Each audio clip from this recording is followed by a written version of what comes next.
नमस्कार। आज की कहानी है एक किसान और बूढ़े बैल की जिसने अपनी सूझबूझ से सबको हैरान कर दिया। एक दिन एक किसान का बूढ़ा बैल कुएं में गिर गया।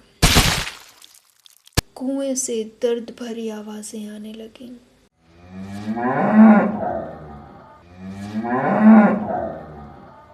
वह बैल घंटों जोर जोर से रोता रहा और किसान किनारे खड़ा सुनता रहा और मन ही मन सोचता रहा कि अब इस मुसीबत से कैसे छुटकारा पाया जाए।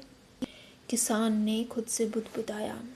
अब ये बूढ़ा बैल किस काम का?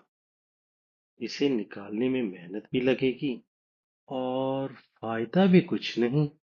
थोड़ी देर बाद उसने ऊंची आवाज में गांव वालों से कहा।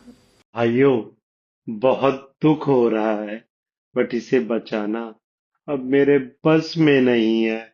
मन ही मन सोचा। कम से कम कुआं तो भर जाएगा, मरम्मत का जो खर्चा बचेगा वो अलग। एक गांव वाला बोला। अरे भाई, लेकिन कोशिश तो करनी चाहिए। किसान चालाकी से बोला। मैं कोशिश कर चुका हूँ। रस्सी छोटी है और कुआं बहुत गहरा है। अब इसे यहाँ दफना देना ही ठीक होगा।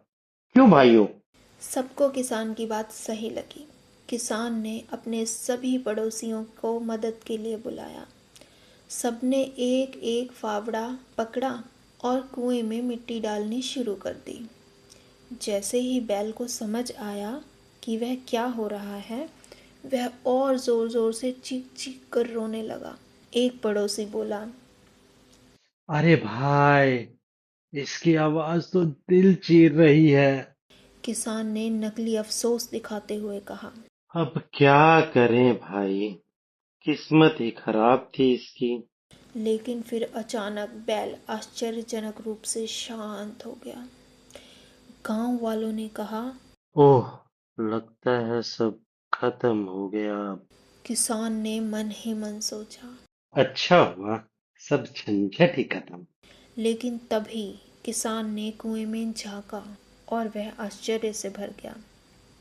वह बैल हर फावड़े की मिट्टी को अपनी पीठ से हिल हिल कर नीचे गिरा देता और फिर उसी मिट्टी पर एक कदम ऊपर चढ़ जाता। एक गांव वाला चिल्लाया। अरे देखो, ये तो मिट्टी को सीढ़ी बना रहा है। जैसे जैसे किसान और उसके पड़ोसी उस पर मिट्टी गिराते, वैसे वैसे वह हिल हिल कर उसे गिरा देता और एक सीढ़ी ऊपर चढ़ाता।